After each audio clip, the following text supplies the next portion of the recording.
घर इतना ज़्यादा मतलब कि खराब स्थिति में था कि जब बरसात के दिनों में पानी गिरता था ना तो उसमें पानी चूता था। तो बहन है, शादी करवाना है, घर खर्चा चलाना है, 250 में कैसे ही चलेगा। एक मेरे सामने एक वीडियो आता है जहाँ पर लिखा हुआ है यूट्यूब से पैसे कैसे कमाएं। चलो वहाँ पर थोड़ा बहुत अपलोड करूँगा, जो भी व्यूज़ आएगा पैसा अर्निंग शुरू हो जाएगा। गाँव वाले लोग, घर वाले, बगल वाले सब बोलते थे ये तो लड़का पागल हो गया, मोबाइल पे अपना वीडियो कैमरा ऑन करता है और क्या क्या बकता रहता है। इसी बीच एक बहुत बड़ा दुर्घटना हो गया कि मेरे चैनल का जो एडसेंस अकाउंट है वो डिसेबल्ड हो गया परमानेंट। अब मतलब करूँ तो करूँ का, अब यूट्यूब करूँ कि जॉब करूँ कि साइबर कैफे में काम करूँ कि घर का बात सुनूँ कि जाके जॉब ज्वाइन कर लूँ। हाय दोस्तों, मेरा नाम है मनोज दे। मैं झारखंड राज्य के धनबाद जिले से बिलोंग करता हूँ, एक छोटे से गांव से। मेरे पापा दोस्तों साइकिल पंचर बनाने का काम करते थे, जो कि 250 पहले जो है वो मतलब रोजाना कमाते हैं। तो उनका जो है वो पढ़े लिखे कम है, बट उनका जो ज्ञान वाली बातें हैं ना वो काफी अच्छा करते हैं। मतलब लोगों की जिंदगी संवर सकता है अगर उनको बातों को फॉलो किया जाए। लेकिन दोस्तों जब वो किसी को कुछ ज्ञान वाली बातें करते थे ना तो उनको वो वैल्यू नहीं करते थे, क्योंकि उनके नजर में मेरे पापा एक साइकिल पंचर बनाने वाले हैं। लेकिन दोस्तों मेरे लिए तो वो मेरा बाप है और उनका ओहदा मेरे लिए काफ़ी ऊँचा है। तो मुझे उसी टाइम समझ में आ गया कि इस ज़िंदगी में, इस दुनिया में अगर आपके पास पैसा ना हो, आपका ओहदा ऊँचा ना हो ना, तो कोई भी आपको वैल्यू नहीं करता। सो हाय दोस्तों, आप सबका फिर से एक नए ब्लॉग पे स्वागत है। सो दोस्तों अभी आप लोग देख रहे हो मेरे पीछे है जो स्टॉक का लोगो, तो आप लोगों को पता चल ही गया होगा मैं हूँ अभी जो स्टॉक के स्टूडियो पे और मैं जो स्टॉक के मंच पे अभी खड़ा हूँ। तो दोस्तों अभी जो ये वीडियो क्लिप आपने देखा ना, ये इसे कहते हैं व्लॉग्स बनाना, व्लॉगिंग करना, वीडियोस बनाना। आज के डेट पे दोस्तों मैं यही काम करके, व्लॉग्स बना करके, वीडियोस बना करके यूट्यूब के थ्रू 2.5 लाख रुपए कमा रहा हूँ। तो आप लोगों को दोस्तों आज की इस वीडियो में मैं आप लोगों को पूरा अपना यूट्यूब का जर्नी बताऊंगा कि मेरा जन्म से लेकर के जो यूट्यूब का जो सफर रहा, मैं कैसे मतलब इसको कंप्लीट किया, मुझे क्या क्या झेलना पड़ा। तो आप लोगों को इससे काफी ज्यादा मोटिवेशन मिलेगा, आप भी अपने लाइफ में कुछ अच्छा कर पाओगे। और मैंने कैसे किया पूरा जर्नी आप लोगों को मैं बताऊंगा। तो चलिए शुरू से शुरू करते हैं। तो दोस्तों मेरा जन्म हुआ झारखंड राज्य के धनबाद जिले में एक छोटे से गांव में, ठीक है। और मेरे पापा जो है साइकिल रिपेयरिंग का काम करते थे, जैसे कि मैंने स्टार्टिंग में बताया। तो उनका रोजाना का जो इनकम था वो 250 हुआ करता था। और मेरा सिर्फ हम लोगों का एक ही घर था, जो कि कच्चा मकान उसको बोलते हैं, मिट्टी का घर जिसमें खपरा हुआ करता था। उसी घर में मेरे फैमिली में मेरे दादी, मेरी 2 बहन, मैं, मम्मी, पापा, 6 लोग रहते थे। दोस्तों वो घर इतना ज्यादा मतलब कि खराब स्थिति में था कि जब बरसात के दिनों में पानी गिरता था ना तो उसमें पानी चूता था, ठीक है। और उसी घर में हम लोग रहते थे कि मिट्टी का चूल्हा हुआ करता था जिसमें मम्मी खाना पकाती थी और उसी में हम लोग रहते थे। पढ़ाई भी उसी में करना है, सोना भी उसी में है, खाना भी उसी में है। तो बहुत ज़्यादा दयनीय स्थिति था, परिस्थिति बहुत ही ज़्यादा खराब था एक तरह से आप लोग बोल सकते हो। तो जैसा कि मैंने बताया कि मेरे पापा तो 250 पर डे कमाते थे, तो उनका उतना हैसियत नहीं था कि वो एक अच्छे स्कूल में मुझे पढ़ा सके। तो मुझे उन्होंने जो एक सरकारी स्कूल में ही एडमिशन करवा दिया, जहाँ पर कोई भी पैसा वगैरह नहीं लगता था। तो सरकारी स्कूल का जो पढ़ाई होता है वो आप लोग को पता ही होगा भली भांति, कि वहाँ के जो टीचर्स है वो भी उतना ध्यान नहीं देते और बच्चे भी उसी किस्म के होते हैं। मैं भी कुछ उसी प्रकार का था, मुझे भी नहीं पता था कि पढ़ाई लिखाई करके आगे क्या इसका अहमियत है। तो फिर पापा ने मुझे काफ़ी ज़्यादा जो है समझाया कि पढ़ाई लिखाई करके आप लाइफ में बहुत कुछ अच्छा कर सकते हो। तो मैंने पढ़ाई में भी ध्यान देना उस टाइम से शुरू किया कि नहीं, ज़िंदगी में कुछ अच्छा करना है। और पापा का एक सपना था कि मैं पढ़ लिख करके एक सरकारी नौकरी ले सकूँ, ठीक है। इसीलिए वो मुझे काफ़ी ज़्यादा मतलब कि समझाते थे, ज्ञान देते थे कि भाई पढ़ो पढ़ो, ठीक है। तो मैं पढ़ाई में भी काफ़ी अच्छा खासा था। तो इसी तरह से दोस्तों मैंने सरकारी स्कूल में ही थोड़ा ध्यान से पढ़ाई लिखाई करने लगा। तो मेरा 10th मैंने वहाँ से कंप्लीट किया और अच्छे मार्क्स के साथ कंप्लीट किया, फर्स्ट डिवीजन पे मैं आया, ठीक है, 10th में। तो पापा खुश होकर के मुझे एक कंप्यूटर गिफ्ट करते हैं। लेकिन वो कंप्यूटर ऐसे ही नहीं आता, काफ़ी उसमें मशक्कत करना पड़ता है, क्योंकि मेरे पापा 10-12 हज़ार का वो कंप्यूटर साइज आया था ऐसे 4 साल पहले। वो पैसे मेरे पापा जो है अकेले नहीं दे पाए। मेरे नानी घर से कुछ लिया, मेरे अंकल से लिया, पापा ने कुछ दिए, सबको जोड़ करके एक कंप्यूटर मेरे पापा ने मुझे गिफ्ट किया। काफ़ी मुझे खुशी भी हुआ कि चलो मुझे एक नया चीज़ मेरे घर पे आ जाया है। उसके बाद क्या हुआ दोस्तों कि इंटर करने की जब बात आई तो मैंने एक सरकारी कॉलेज से फिर इंटर कंप्लीट किया। अब इंटर कंप्लीट करने के बाद दोस्तों यहाँ पर बात आता है कि अब मुझे क्या करना लाइफ में। तो मुझे तो ऐसा फील हो रहा था कि मैं डिप्लोमा या फिर बीटेक करूं, लेकिन मेरे पापा को उतना हैसियत नहीं था। तो मैंने, पापा ने कहा कि तुम आईटीआई कर लो, क्योंकि आईटीआई में उतना खर्च नहीं होता, मतलब कम पैसे में आप आईटीआई कंप्लीट कर सकते हो।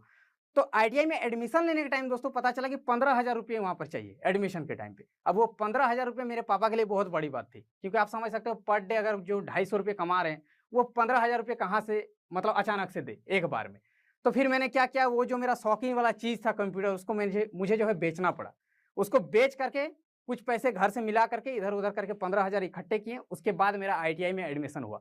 आईटीआई में एडमिशन होने के बाद दोस्तों मैंने वहाँ पर आईटीआई करना शुरू किया, करते करते अपने पॉकेट मनी निकालने के लिए, ठीक है, क्योंकि घर से इतना ज़्यादा मतलब कि दयनीय स्थिति था, आप लोग समझ रहे हो, 2 बहन है, शादी करवाना है, घर खर्चा चलाना है, 250 में कैसे ही चलेगा। तो मैंने क्या किया कि अपना भी पॉकेट मनी निकालने के लिए पढ़ाई भी करवाने लगा, ठीक है, टीचिंग करवाने लगा, छोटे छोटे बच्चों को पढ़ाने लगा। उसके बाद वो थोड़ा बहुत पैसा आ जाता था, उसी से मैं कॉलेज वगैरह जाया करता था, साइकिल से जाया करता था उस टाइम, 14 किलोमीटर डेली साइकिल में जाना फिर आना, धूप में गर्मी में, ठीक है। तो उसी तरह से ITI कंप्लीट किया किसी तरह। अब ITI जब मेरा कंप्लीट हो गया, उसके बाद घर से प्रेशर आने लगा कि अब तुम्हें कोई जॉब वगैरह करना है, क्योंकि बड़ी दीदी का जो शादी हो चुका था, बट छोटी वाली का भी बाकी था। तो पापा ने कहा अब तुम कुछ जॉब वगैरह करो। तो मैंने ITI कंप्लीट करके एक कंपनी से मुझे ऑफर आया, जो कि कपड़े का फैक्ट्री था गुजरात में। अब गुजरात में मुझे वहाँ पर बुलाया गया, मेरा इंटरव्यू में सिलेक्शन हो गया। वहाँ पर बताया गया कि 10,000 रुपये महीने का मुझे मिलेगा। तो मैं गुजरात वहाँ से 3 दोस्तों के साथ निकल पड़ा। अब गुजरात चला गया। गुजरात जाकर के दोस्तों वहाँ पर जब मुझे काम करने के लिए, मेरा फर्स्ट डे जब था, मैं गया काम करने जब फैक्ट्री पे, तो भाई मैंने देख कर मेरा होश उड़ गया, क्योंकि दोस्तों वहाँ पर जो है ना, बहुत बड़े बड़े मशीन्स लगे हुए थे, जिन्हें मुझे ऑपरेट करना था। वो तो सिखा देते मतलब प्रैक्टिस के साथ। और वहाँ का जो टेम्परेचर था वो इतना ज़्यादा गर्मी था, 40 to 45 डिग्री वहाँ का टेम्परेचर था। इतना गर्मी, और उस गर्मी में काम करना है, उतना बड़ा मशीन चलाना है। मैं समझ गया भाई मेरे बस की बात नहीं है, मेरे से नहीं हो पाएगा। तो मैंने क्या किया, 1-2 दिन काम किया, उसके बाद फिर डिसीजन ले लिया कि मेरे से होगा नहीं। मैंने घर पे कॉल किया तो मम्मी ये लोग रोने लगी, बोले कि छोड़ो तुमसे नहीं होगा तो तुम घर आ जाओ, फिर देख लेंगे, कुछ अच्छा हो जाएगा। तो फिर मैंने डिसीजन लिया कि घर चलते हैं। फिर मैं रिटर्न दोस्तों वहाँ पर 7 दिन तक रहा। उसके बाद 7 दिनों के बाद ही रिटर्न घर चला गया। तब मैंने दोस्तों क्या किया कि टीचिंग तो फिर से मैंने कंटिन्यू कर दिया, बच्चों को पढ़ाना घर आकर के।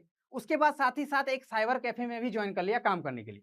अब साइबर कैफे से मुझे महीने के 900 से 1000 रुपये मिलते थे, और ट्यूशन पढ़ा करके मैं 1000 रुपये कमा लेता था। मतलब 2000 रुपये महीने का मैंने कमाना शुरू कर दिया। और साथ ही साथ अब घर से ये होने लगा कि तुम प्रिपरेशन करो रेलवे, SSC, जो गवर्नमेंट सरकारी नौकरी होता।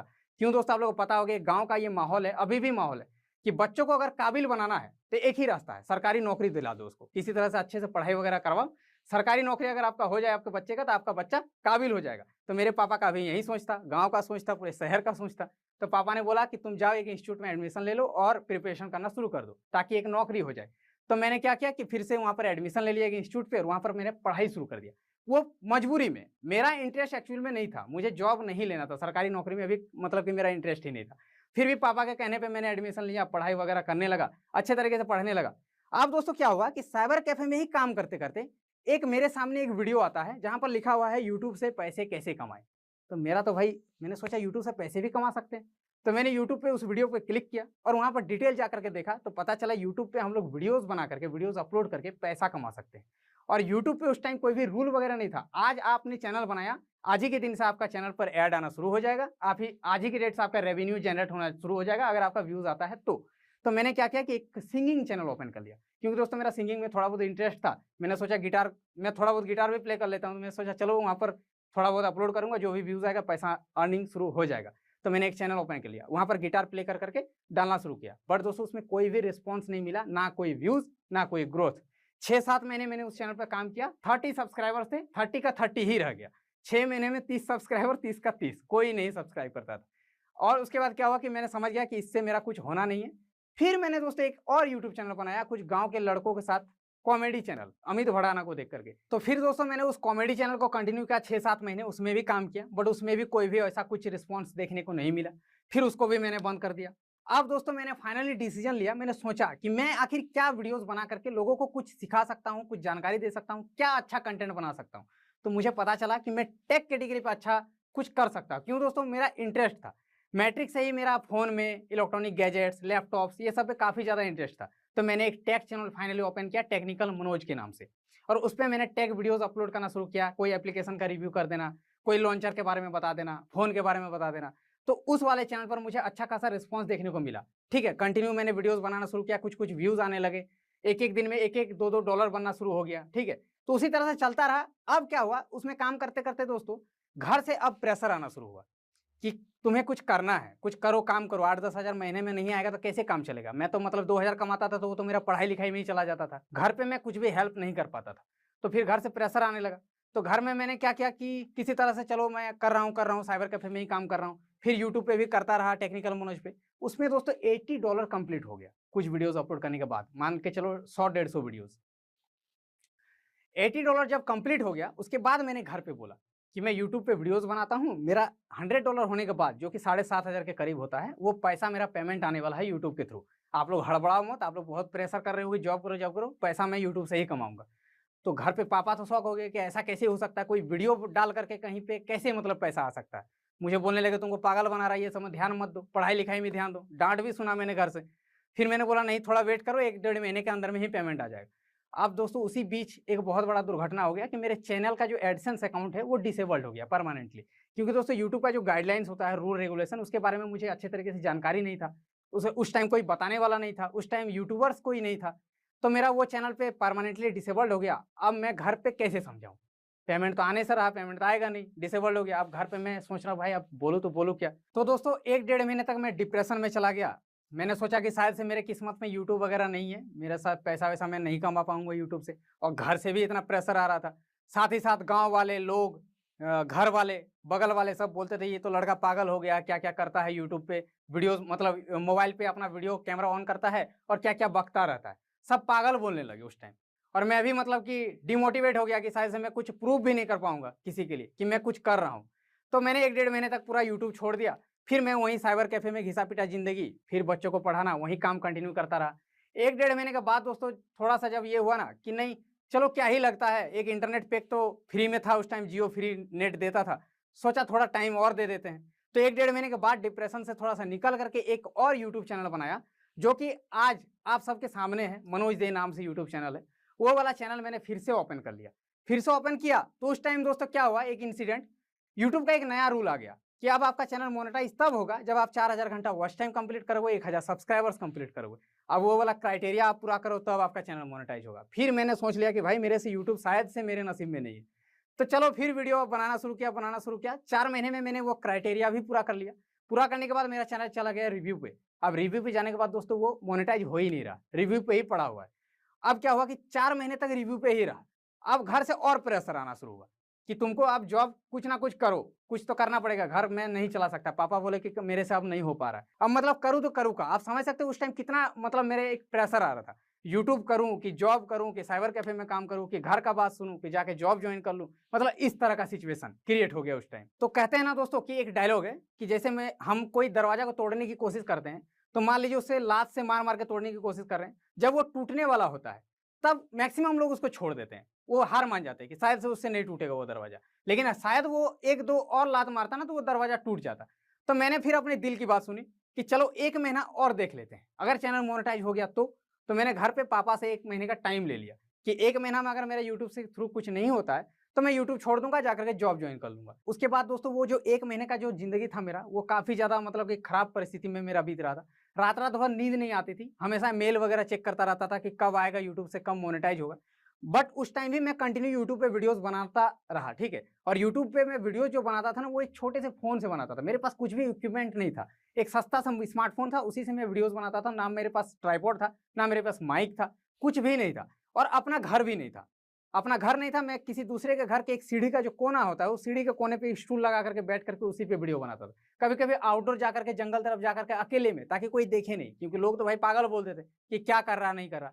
तो उसी बीच 1 महीने तक वीडियोज़ बनाता गया और फाइनली एक दिन ऐसा आया कि सुबह मेरे पास मेल आता है कि यूट्यूब की तरफ से मेरा चैनल मोनेटाइज़ हो गया।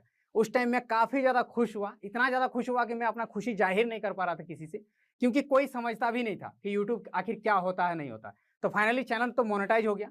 मोनेटाइज़ जब हुआ दोस्तों मेरा चैनल, उस टाइम मेरा 33,000 सब्सक्राइबर्स बन चुका था उस चैनल पर, क्योंकि 8 महीने के बाद चैनल मोनेटाइज़ हुआ। तो 33,000 सब्सक्राइबर होने की वजह से मेरे चैनल पर व्यूज़ अच्छा खासा उस टाइम आना शुरू हो गया था। तो क्या हुआ कि एक ही महीने में मेरे चैनल पर 100 वाला जो डॉलर वाला जो होता है माइलस्टोन, वो कंप्लीट हो चुका था। $200 मैंने कमा लिए 1 महीने में। $200 होता है 14,000 के करीब। अब वो 14,000 दोस्तों फर्स्ट पेमेंट मेरे बैंक पे आता है, और ये 14,000 रुपये आप समझ सकते हो कि कितना बड़ा अमाउंट हो सकता है एक गरीब फैमिली के लिए, जिसके पापा सिर्फ ₹250 पर डे कमाते थे। मतलब महीने में आप समझ सकते हैं 6 से 7,000 रुपया, और एक ही बार में बैंक में जब 14,000 आता है तो वो खुशी अलग लेवल का खुशी होता है। तब मैंने जाके घर पे बोला तो पापा, घर वाले, मम्मी, दादी, सब कोई बहुत ज़्यादा खुश हुई कि हाँ, इन्होंने सच बोला था। उस टाइम मैंने प्रूव किया कि हाँ, यूट्यूब से पैसा आता है। तो दोस्तों उसके बाद क्या हुआ कि लोगों का भर-भर के मेरे वीडियोज़ पे प्यार आने लगा। चैनल तो रॉकेट की तरह चलने लगी, ठीक है? 1 साल में मैंने जो 1000 में इनकम करता था, वो मेरे लाखों में बदल गया। आज के डेट पे दोस्तों मैंने यूट्यूब के थ्रू काफ़ी सारा चीज़ खरीदा हुआ है। लाइक एक 25 लाख का तो मैंने कार ही ले लिया, एक प्लॉट खरीदा, अपना घर भी बना रहा हूँ। मम्मी-पापा का लाइफ़स्टाइल ही पूरा बदल दिया। एक कच्चे से मकान में रहते थे, आज मेरे पास अच्छा खासा घर है। अब नया घर भी एक बन रहा है। लैपटॉप, महँगे-महँगे फ़ोन्स, सब कुछ मेरे पास आज की डेट पे है, मतलब हर एक कुछ है। तो दोस्तों मैंने यूट्यूब से तो काफ़ी कुछ अचीव किया है, लेकिन मेरे लिए सबसे बड़ा जो अचीवमेंट था, वो था पापा को रिस्पेक्ट दिलाना। जब मेरे पापा पंचर बनाते थे, तो उस टाइम मेरे पापा का बात को कोई भी वैल्यू नहीं करता था, मैंने जैसा बताया। और आज के डेट पे लोग उनके बातों को काफ़ी अच्छे से सुनते हैं, तो ये मेरे लिए सबसे बड़ा अचीवमेंट था। आज लोग बोलते हैं कि देखो वो मनोज दे के पापा है। तो आज मेरे नाम से पापा का नाम पहचान में आता है, ये बहुत बड़ी बात है, जो कि आप लोगों के भी दिल में ये चीज़ होना चाहिए। आपके पापा का नाम आपके थ्रू से हो, तो ये बहुत बड़ा अचीवमेंट है आपके लाइफ में। तो दोस्तों आप सबके मन में एक डाउट तो अभी होगा कि उस टाइम तो आपने मतलब मैं तो यूट्यूबर बन गया क्योंकि उस टाइम कंपटीशन कम था। लेकिन ऐसा सीन नहीं है, जब मैं यूट्यूब पे आया था उस टाइम भी कंपटीशन था और आज भी कंपटीशन है। और अगर आप चाहो तो कंपटीशन नहीं है, सब आप पे डिपेंड करता है। कंपटीशन बोल के कुछ नहीं होता। आज के डेट पे रिसेंटली बहुत सारे यूट्यूबर्स आज उभर करके आ रहे हैं। आप लोगों को पता होगा सौरभ जोशी सबसे बड़े ब्लॉगर, तो आप भी कर सकते हो। वो रिसेंटली ही चमका है यूट्यूब पे। वो ज़्यादा कुछ हार्ड नहीं है, सिर्फ आपके पास एक स्मार्ट